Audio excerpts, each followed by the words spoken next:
5 games. Thoughts that Yeah. it's not nothing. But there was some speculation that I saw in media that maybe they'd throw the book at him even harder. 10. Slater, I'll I go with believe you. Jay Williams was banging the table for 10 on ESPN. Was he? Yeah. I was thinking 1-3, like spur of the moment when it happened was kind of my guess. Honestly, if it's, name your random player, Obi Toppin or something, just that happened to randomly do that, it probably would have been 1-3, right? And the league is not like, this isn't some sly behind the closed doors, like, hey, it's Draymond, let's make it harsher. They're like literally putting in their press release, like his history matters. They did it in the Sabonis deal when they decided to suspend him, and they're saying it now, and it's their transparent attempt to tell him to stop. He is pretty transparently, hey, by the way, this was his second injection this week, and after the first one, he came out like, stop telling me to not be me. I'm going to be me. I've succeeded being me. And his argument is correct. He was literally just given a 4-year, $100 million extension after so much of this has gone down, including punching Jordan Poole. So I don't know. I mean, it's the league telling him to stop. It's him telling them he's not going to stop. They're going to increase the punishments. 5, in my opinion, seems a little harsh, but it's because they want it to seem harsh, right?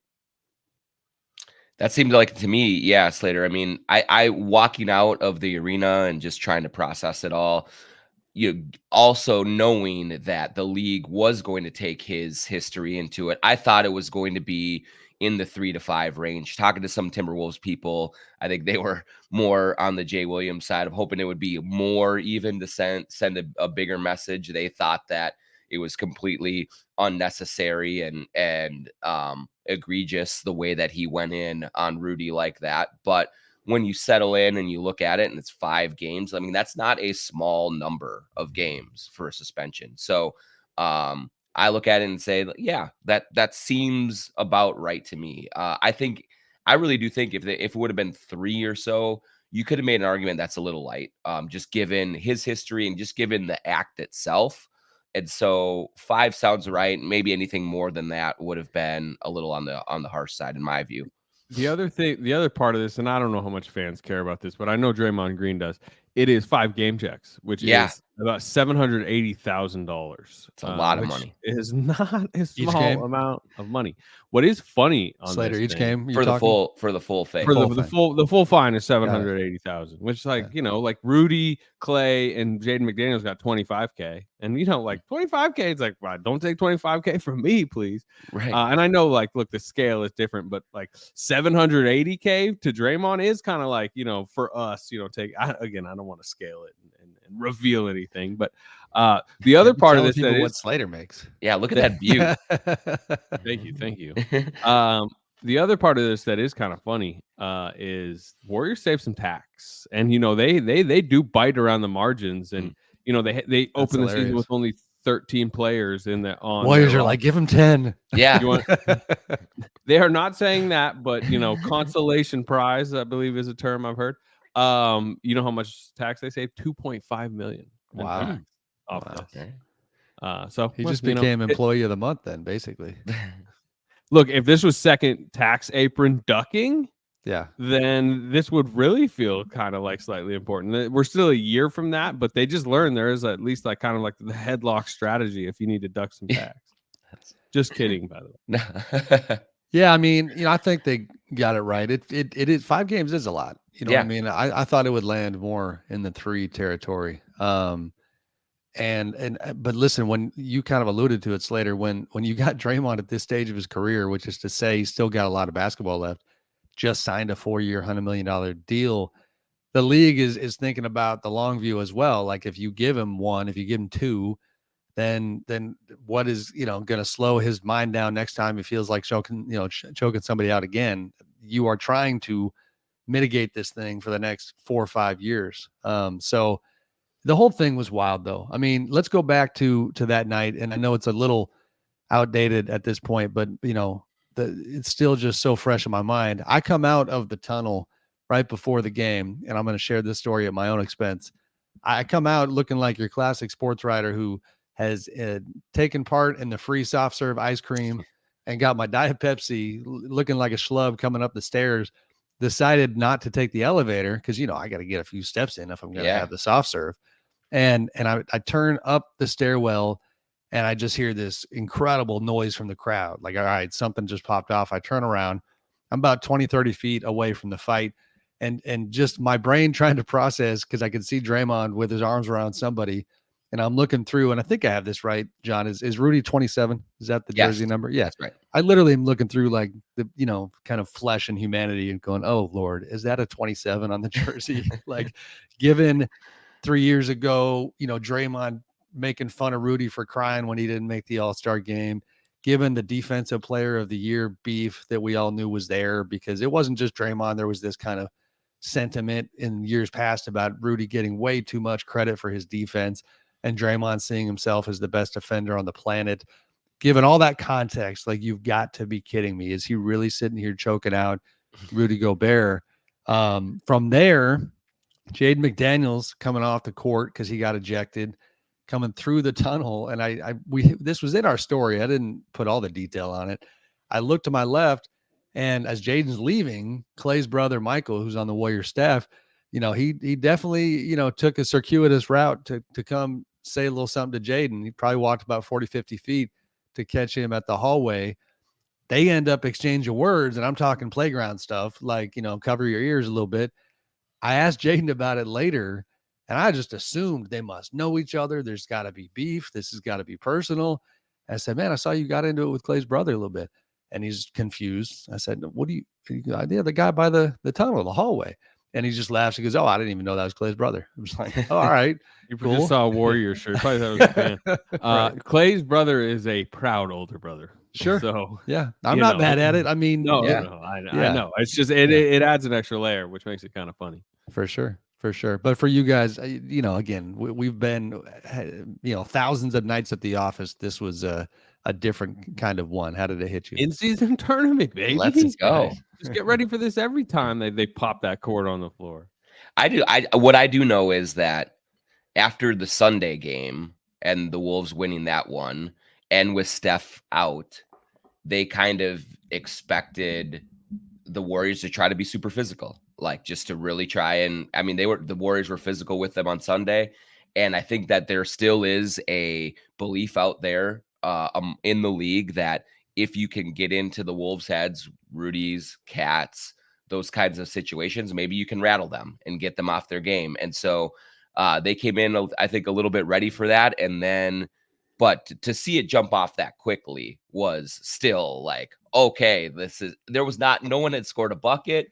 It was a little ragged to start that first 90 seconds. And then we're on. And it's just like, holy cow. Okay. This is really going down. It was right. It was something, man. Slater, before we're going to talk a lot of Wolves and get past this incident, but this is in the news right now. I want to unpack Draymond a little bit. And again, we've done this countless times, but if you go back to, you already hit on it, the Cleveland game, the Donovan Mitchell stuff, the Anthony Edwards thing, and the first Wolves matchup, you got this 3-game stretch where his energy is seemingly in a different place, on a higher level, maybe even than normal. To whatever degree you can, like, unpack where you think he's at, because it matters a lot. This Warriors team still sees itself as a title contender. They need Draymond, a great amount to be at peak Draymond and on the floor, by the way, if that's going to happen. So where is he at? What's going on with him? How did you see some of this stuff if you try to go a little bit deeper with it? Yeah, I think he's trying to kind of jumpstart the team a little bit. They're 1-4 at home, which is weird. It's like a complete reversal of the trend from last season, where they could only win at home and always lost on the road. Now they're 5-2 on the road and 1-4 at home. But the starting lineup particularly has been bad. Wiggins and Clay have opened the season poorly. And particularly to open that Wolves game, as John mentioned, without Steph, I think it's him. He views himself as the emotional engine of the team and has been for a decade. I mean, we all know that. And I think physically he's not quite there. Remember, he comes into camp not necessarily in the best condition, and he sprains his ankle, and that sets him back. He missed all the preseason, the first 2 regular season games.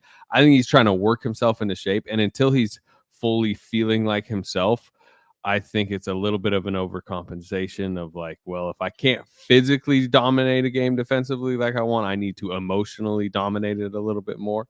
And at home, where they are trying to create, some momentum to open this season, I think he's just bullying a little bit, which is like they want him to do that. I mean, it's kind of his role on the team.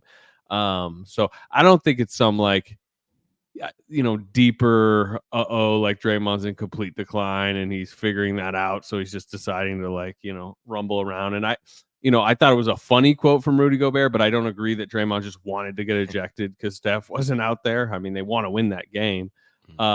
So I just, I think again, maybe it is a little overcompensation, but it's also just Draymond Green. What was that? His 18th ejection, I think, career. It's going to happen. It's going to happen probably 2 more times this season.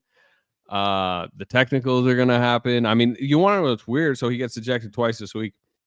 This ejection landed a lot better in the locker room than the first one did, because the first one is that I'm arguing with the refs and I get the first, and then I'm kind of doing some extracurriculars with Donovan Mitchell that aren't exactly related to the game. And then, oh, boom, now I'm out of an important third and fourth quarter. This one, at least in their locker room, landed like he was protecting Klay Thompson. He just came in like, get off Klay Thompson. And it was egregious for sure, but it was like, whatever, that's our protector. I will say, is a quick follow, because Slater and John both, we debated the hell out of it that night. I think one part of my opinion that has changed and evolved, and admittedly listening to some former athletes on this particular topic, is I think I'm going to endorse the idea that if you're Rudy, who gets deemed a peacemaker, which is probably a little simplistic. I mean, listen, the league ends up giving him a $25,000 fine. So that was a nod to the Warriors. Like, okay, we kind of agree that he probably should. For sure. But the specific part is, I have not been in a fight like this on a, sporting field before. But the idea of Rudy surprises me, Sam. Let's see, is that true? That is a true statement, I think. But you're grabbing the other team's player. That's one distinction that was made by a lot of athletes. Like, grab your guy, don't grab the other team's guy. Like, if you don't want the reaction that comes like it did from Draymond, like, there's going to be zero trust when one of Klay's teammates and chief among them, Draymond Green, sees anybody on the Jazz, let alone the Jazz. Look at that little slip on the Wolves, let alone Rudy Gobert grabbing Klay. So, if you could unpack it again and reverse engineer it, like Rudy grabbing Jaden is the way to go, not Klay. And I think if he grabs Jaden, then we got a whole different outcome. Yeah, and I'll say this: the way that the whole skirmish sort of unfolded and crossed into the Warriors side of the court, Rudy was on the side of, like, Klay was just closest to him. Yeah, no, I get it. But I agree with you. Like, I understand Draymond looking and saying, wait a minute, their guy has my guy. I'm coming in to the fold here. Like, I think Draymond saw it as, okay, first it's just Jaden and Klay scrapping. Now the Wolves other guys are jumping in, so I better jump in too. Well, so and it's like, oh, I'm sorry, it's Rudy Gobert. Let's go. And I think then he did lock the wrist 27 on there, and he probably put a little extra mustard on coming in for sure. And he did. It.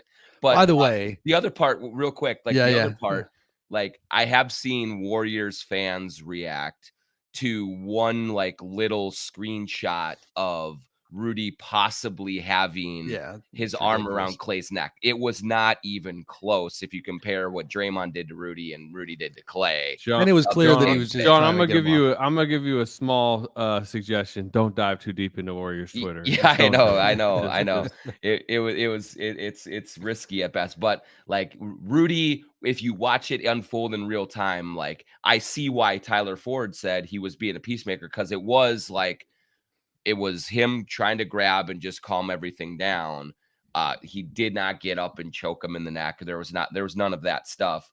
But still, like, I do get why Draymond looked at that and said, I've got to get in here. Now, he should have gotten in there in a completely different fashion than he did. And that's why. Hey, Rudy. Yeah. Guys, let's talk about this a little bit. Yeah. Can't we just all get along? So I'm going to push it forward here, but my last thought, just unpacking, excuse me, the whole incident. John, whoever was responsible within the Minnesota Timberwolves organization for starting the messaging and the kind of under the surface PR angle of, hey, let's talk about how Draymond doesn't like playing without Steph on the floor. Hey, guys, and this is my own commentary, disclaimer. This is not reporting from behind the scenes.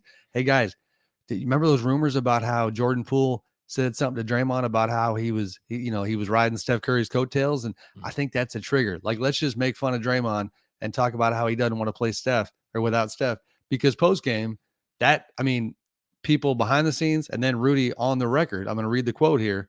Going down that road. Oh man, I had it all ready to go. No, it's not there. Hold on. Here it is. It's kind of funny, Gobert says, because before the game, I was telling myself that Steph is not playing. So I know Draymond's going to try to get ejected.